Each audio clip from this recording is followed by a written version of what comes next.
आज Doubtnut app download करें। Doubtnut पर अपने सभी गणित, रसायन विज्ञान, भौतिक विज्ञान और जीव विज्ञान के डाउट्स का करो सफाया। बस प्रश्न की फोटो खींचो, एक ही प्रश्न को क्रॉप करो और तुरंत वीडियो सोल्यूशन पाओ। अभी डाउनलोड करें।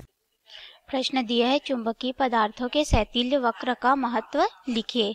तो आइए हम लोग इस प्रश्न का उत्तर देखते हैं कि शैथिल्य वक्र क्या होता है। ठीक है, उसके बाद हम लोग इसके महत्व को देखेंगे। तो यह चित्र में हमने शैथिल्य वक्र लिया है।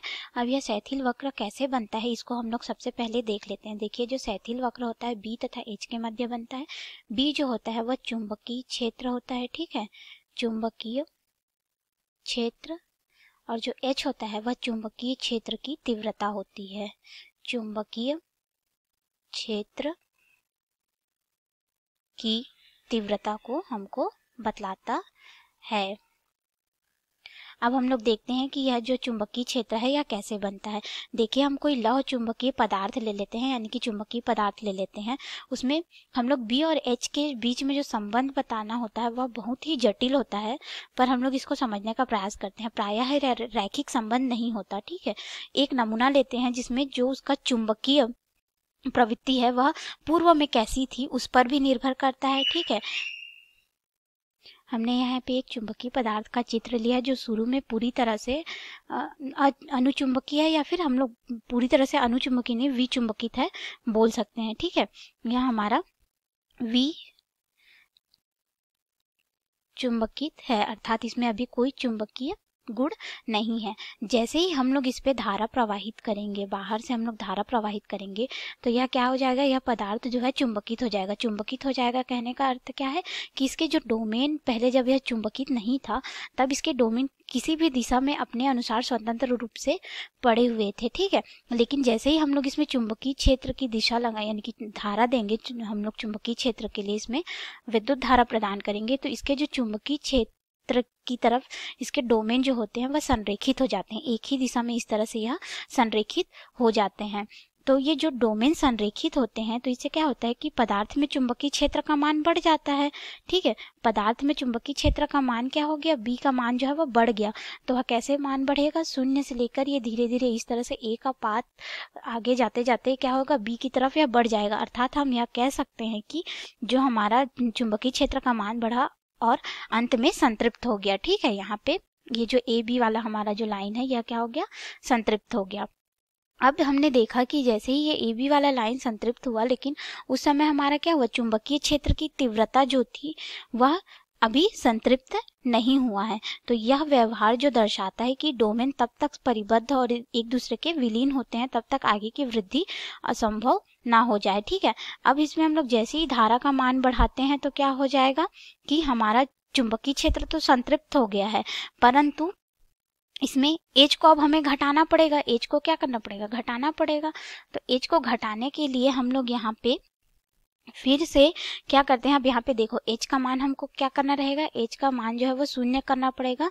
बी का मान तो हमको अधिकतम प्राप्त हो गया। ठीक है, यह जो है वो शून्य नहीं है, अधिकतम मिल गया। तो अब एच का मान हमें शून्य करना रहेगा, तो हम लोग धीरे धीरे एच को घटाएंगे, शून्य पर लाने की कोशिश करेंगे। ठीक है, तो हम लोग उसको इस तरह से जब शून्य पे लाने की कोशिश करते हैं तब यह सी बिंदु पे आता है। ठीक है, तब हमें एच का मान तो शून्य प्राप्त हो जाता है यहाँ पे सी बिंदु पे, परंतु जो हमारा बी का मान है अब वो यहाँ पे शून्य नहीं रह गया। ठीक है, इसको हम लोग क्या करते हैं, बीसी वक्र से दर्शा दिए।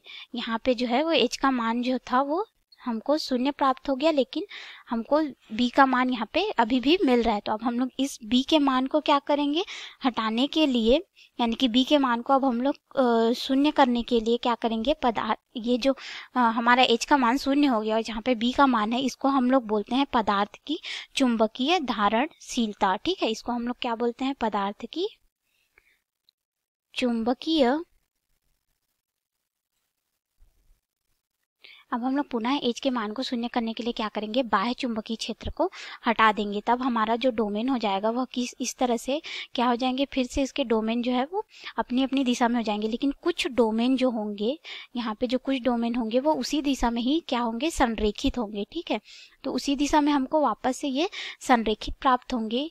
ये ये देखिए कुछ डोमेन हमें उसी दिशा में क्या हो रहे हैं, संरेखित प्राप्त हो रहे हैं। ठीक है, तो हम लोगों ने चुंबकीय क्षेत्र को तो पलट दिया, पर चुंबक के जो डोमेन है वो पूर्णतः अपने वापस की स्थिति में नहीं आते हैं। ठीक है, अर्थात हम कह सकते हैं कि हमने धारा की दिशा तो उलट दी और धीरे धीरे फिर इसका मान जो है वो बढ़ाने लगे। फलस्वरूप डोमेन जो है वो पलटकर अपना विन्यास बदल लेते हैं, तब तक कि अंदर का परिणामी क्षेत्र शून्य ना हो जाए, यानी कि जब तक उसका जो विद्युत का परिणामी क्षेत्र है वह शून्य ना हो जाए। ठीक है, तो इस वक्र को हम लोग किससे दर्शाते हैं, यहाँ पे इस वक्र को हम लोग दर्शाते हैं सी से डी में। हमारा ये वाला वक्र होता है सी से डी तक का, जब हमने धारा की दिशा को पलट दिया है। ठीक है, अब देखिए ये क्या हो गया कि धारा का दिशा ही को हमने जैसे ही पलटा, अब यहाँ पे जो हमारा h का मान था, ठीक है, h का मान था, यानी कि इस बिंदु से लेकर के ये जो d बिंदु तक h का मान था, यहाँ पे ये पदार्थ की निग्राहिता कहलाती है।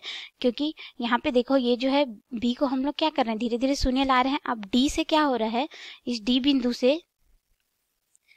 बिंदु से यह यहाँ जो है हमको h का मान प्राप्त हो रहा है वापस से, तो ये जो h का मान है ये हमारा कहलाता है निग्राहिता।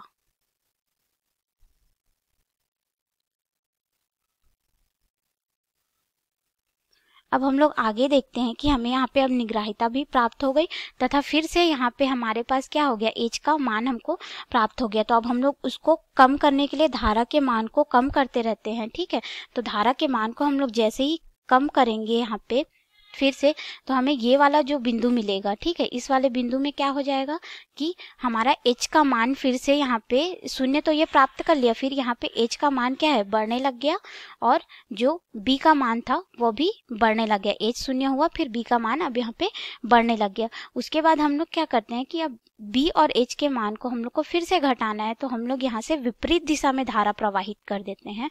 तो विपरीत दिशा में धारा प्रवाहित करते हैं तो हमें पे यहाँ पे एक वक्र मिलता है E से F तक का, E बिंदु से लेकर के F बिंदु तक एक वक्र प्राप्त होता है। फिर यह वक्र पुनः इसी स्थिति को G से होते हुए B तक वापस दोहराता है।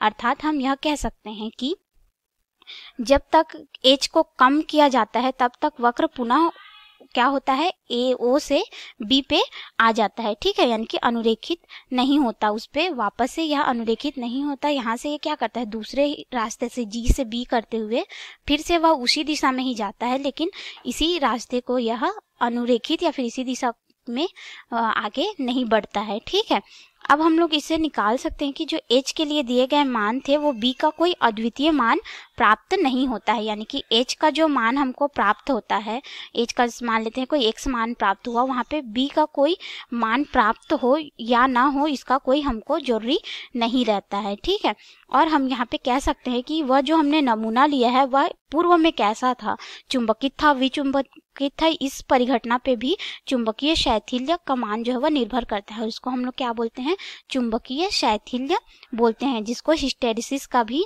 नाम दिया गया है। ठीक है, अब हम लोग इसके महत्व के बारे में देख लेते हैं कि इसका महत्व क्या होता है।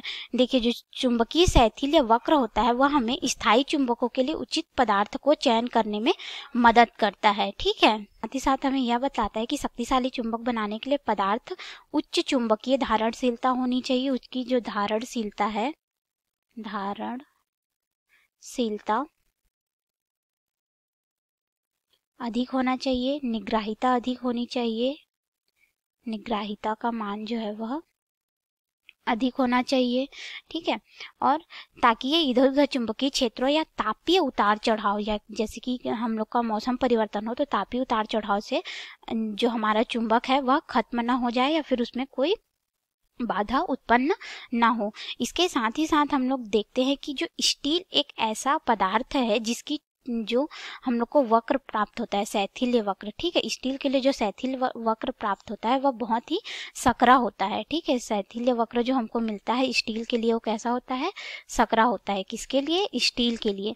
तो हम लोग स्टील का प्रयोग जो है प्राय हम लोग चुंबक बनाने के लिए प्रयोग करते हैं, विद्युत चुंबक बनाने के लिए। ठीक है, और हम लोग जो हमारा दृढ़ चुंबक होता है उसके लिए हम लोग मिश्र धातु का प्रयोग करते हैं, जिसको हम लोग एल्निको बोलते हैं, जिसमें एल्यूमिनियम, निकेल, कोबाल्ट होता है। ठीक है, और तांबे का भी कुछ मिश्रण होता है। और कोबाल्ट स्टील एवं टिकोनॉल का भी हम लोग प्रयोग करते हैं, जिसकी धारणशीलता जो है वह बहुत अधिक होती है। नर्म लोहे का प्रयोग हम लोग जो है विद्युत मशीनों में करते हैं, क्योंकि उनमें क्या होता है कि उसके सारे डोमेन चुंबकीय क्षेत्र देने पे एक तरफ संरेखित हो जाते हैं और चुंबकीय क्षेत्र हटा देने पे वह फिर से विचुंबकीय पदार्थ की तरह व्यवहार करते हैं। तो यह सारा जो है वह महत्व होता है। हमने इस तरह चुंबकीय शैथिल्य वक्र के महत्व को देखा कि यह स्थायी चुंबक बनाने में हमें उचित पदार्थ के चयन में मदद करेगा कि उसकी धारणशीलता, निग्राहिता कैसी है, और सबसे अच्छा जो रहता है वो स्टील का रहता है, ठीक है, और जो नर्म लोहा रहता है वो विद्युत मशीन बनाने में प्रयोग करता है। तो आपके इसको शैथिल्य वक्र का महत्व समझ में आया होगा। कक्षा 6 से 12वीं से लेकर नीट, IIT, JEE वो एडवांस के लेवल तक 1 करोड़ से ज्यादा छात्रों का भरोसा। आज ही डाउनलोड करें डाउटनेट ऐप या व्हाट्सएप करें अपने सारे डाउट्स 8400 400 400 पर।